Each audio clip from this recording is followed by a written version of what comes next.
Hi guys, just on my way to meet my friend at the supermarket. Not going to Morrison's, gonna go to Tesco's today. Yeah, posh. So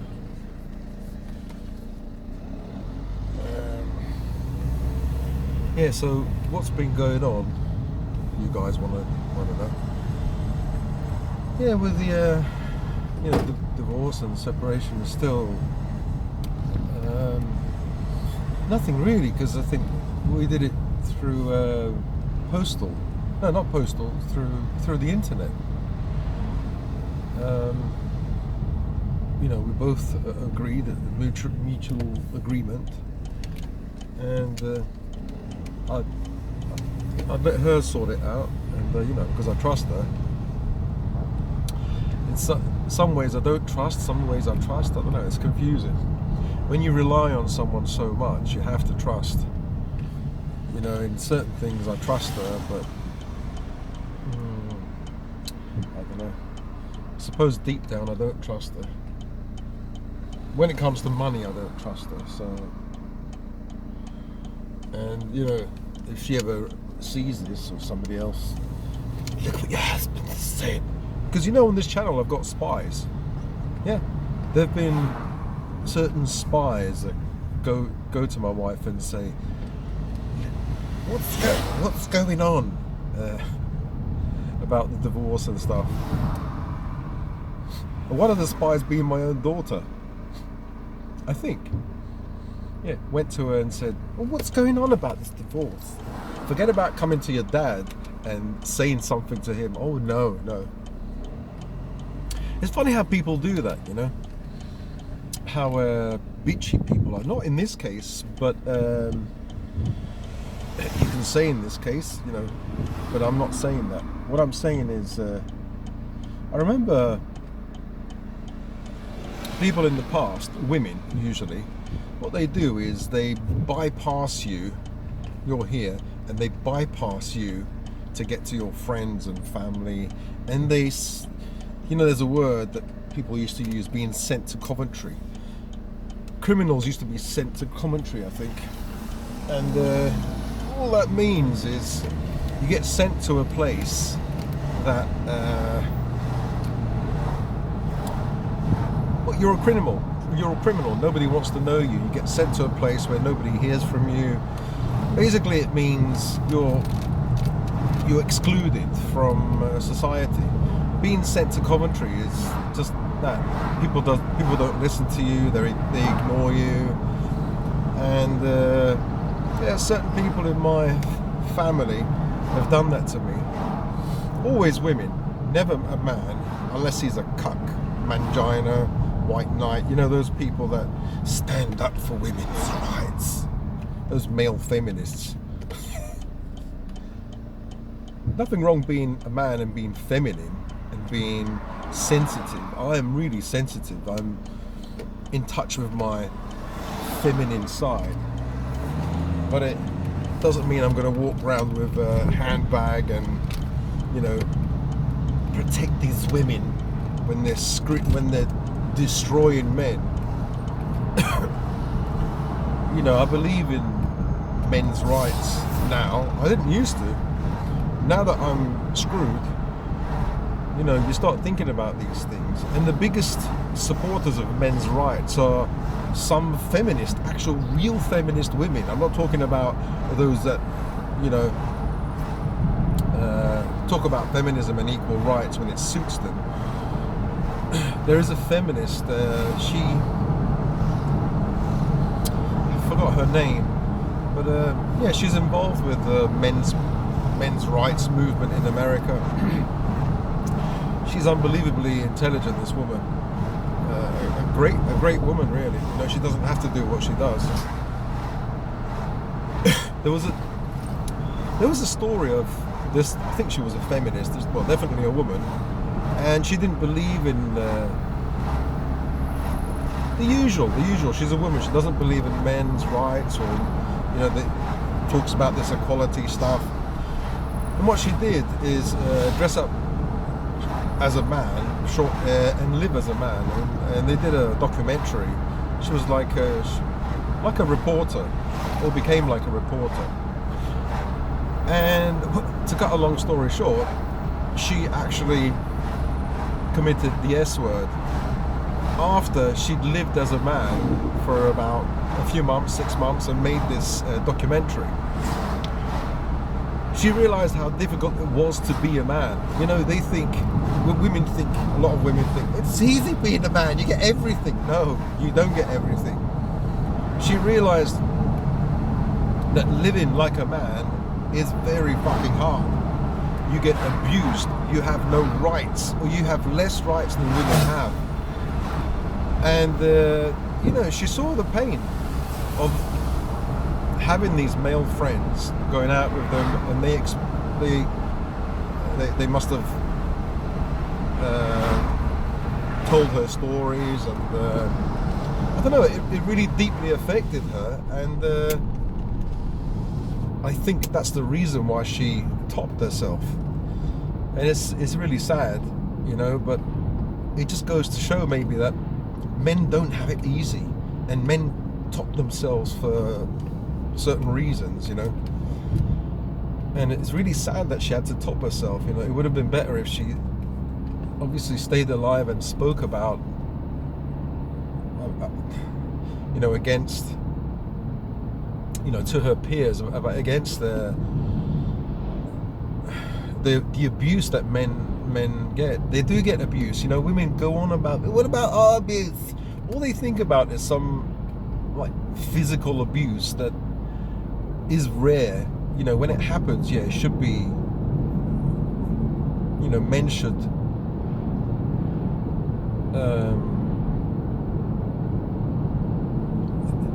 mention it and should be against this. You know, of course, you should be against any kind of physical abuse of a woman. But think about it. What strengths do men have? Or sorry, what advantages do they have over a woman? They have physical strength. So when they use that physical strength, you know, it's not fair. And so, you know, people should complain and talk and be against that kind of, because women can't fight back. But women have power when it comes to emotional power and like nagging, and you know, there is also an emotional abuse that happens, and lots of women, yeah, men do it as well, but usually the power, women are powerless physically. They are powerless. They can't do anything to hurt the man unless they use, you know, some weapon, a knife, or I don't know, a frying pan, or poison the man. You know, they can't really hurt the man physically. So what do? They use what women have used for bloody centuries: nagging power. And that's abuse. That's mental and emotional abuse. But nobody talks about that, you know. So both should be punished. Just like a man, if a man uses his his physical superiority, his strength against a weaker person, or against a woman, which is the same thing. A woman is physically weaker than a man. It should be punished because it's not fair. You can't, you know, it's just not fair, right? It's not a fair fight, you know. It's abuse. But a woman should also be punished for using what she's good at. You know, a lot of women are really good at talking. A lot of women are really good at arguing and putting another person down. Mostly it's men. They bitch at each other, but usually it's against men. But men, what I'm trying to say is that you men know this.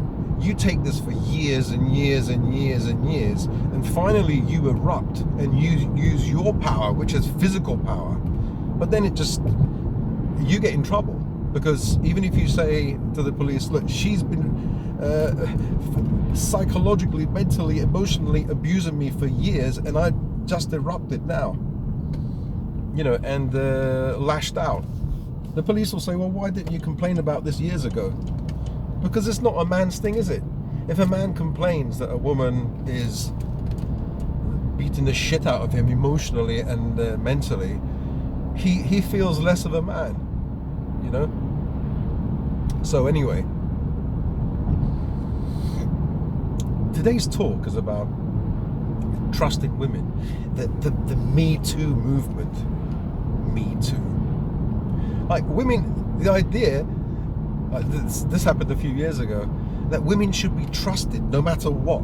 So if a woman said that she's been, I'll use the word grape as in, you know, fruit, otherwise the algorithm will shut me down. If a woman says that she's been raped, then we have to trust her. We have to believe her. That's total bollocks, absolute bullshit. Because there's so many times that women have said something and it's turned out not to be true. No, we shouldn't believe a woman just because she said so. Should you believe a man just because he says so? You know, against a woman? No, we don't do it the other way around. So why should we do it this way around? It's absolutely a load of bollocks, and it goes against men. Men suffer, you know, mostly in silence, but there are actually like miscarriages of justice. I saw there was a story about this. It's in the States. One guy was sent to jail for 4 years, and he was accused of sexually assaulting a woman. After 4 years, this woman went to work at the police station, worked for the police, and she told one of her colleagues or boyfriend, I don't know who it was, that she'd put a man in jail, a man who's innocent, after 4 years. And this guy went to the police and told them the truth. To cut a long story short, what happened to this guy? This guy, I think he got $175 from the state or whatever, but he lost nearly 5 years of his life being wrongly accused. And so what happened was, this lady, right, this sad excuse of a human being, like, she didn't even say sorry. She said, I'm sorry for what I did, but she didn't say sorry to the man. And she got away with only 2 months of going to, it's not 2 months of jail time, 2 months worth of going to jail on the weekends.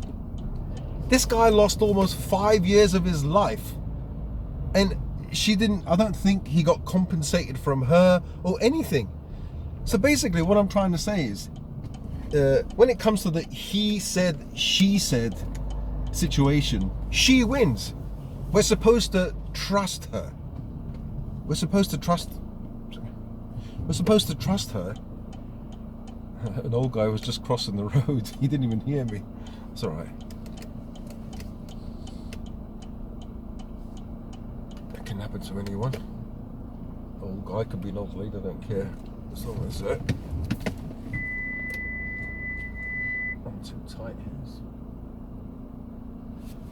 here. Yeah, so in this case, oh yeah, me too. You know, basically this woman should be trusted just because she's a woman.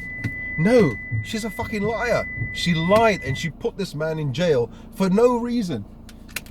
And this is the question the guy asked. He asked one question, one word. Why? Why did you do it? What do you think? Shouldn't this woman go to jail for 4 years? You know, I would say she should go to jail for double the time. She should go to jail for 8 years. Or it was nearly 5 years, let's say 9 years.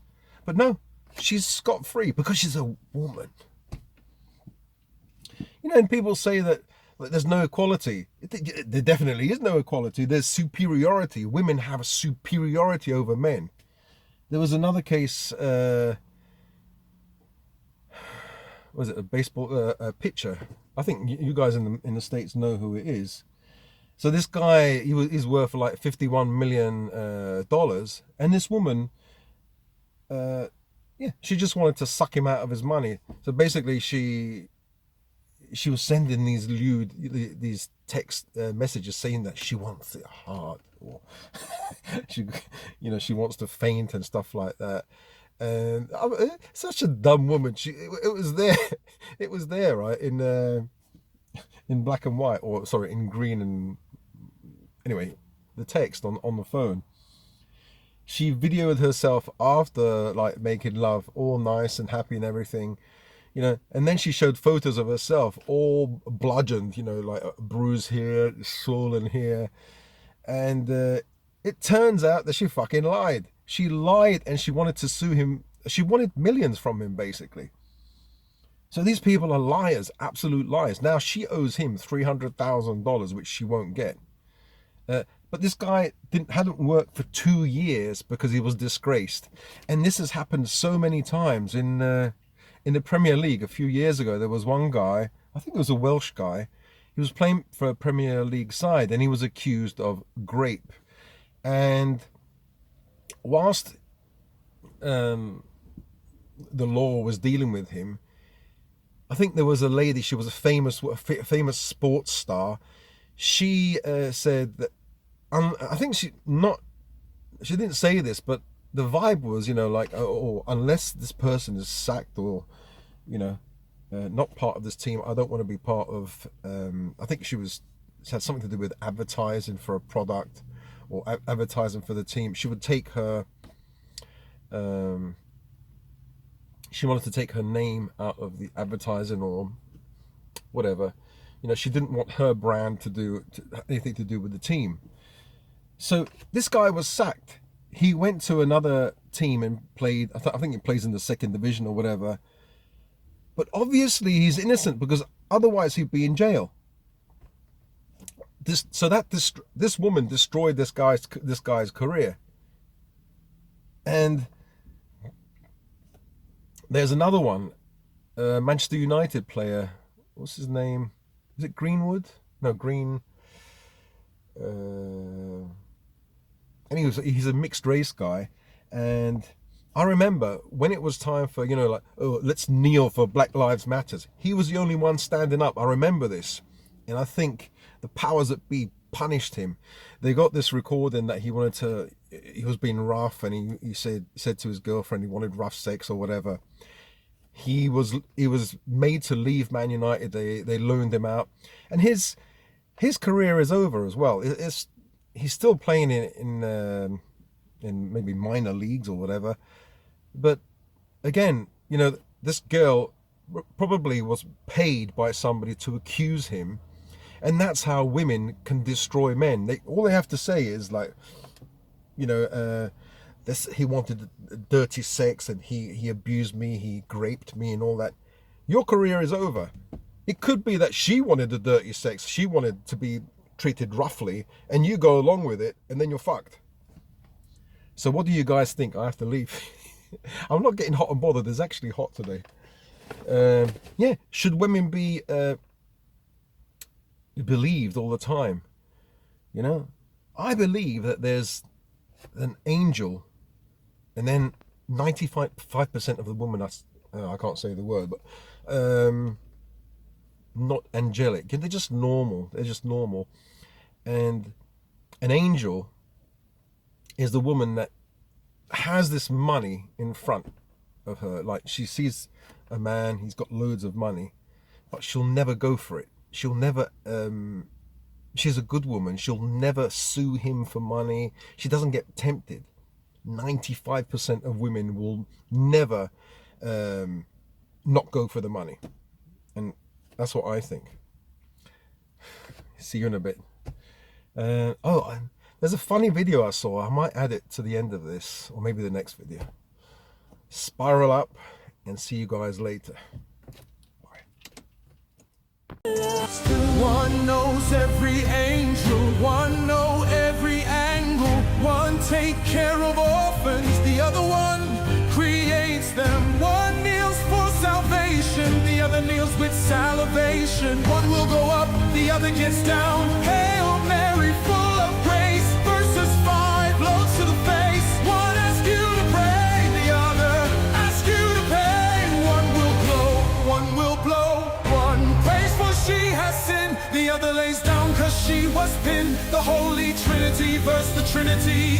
holes, one does good deeds, the other one swallows the seeds. One reads, the other breed, one to trust and the other to thrust.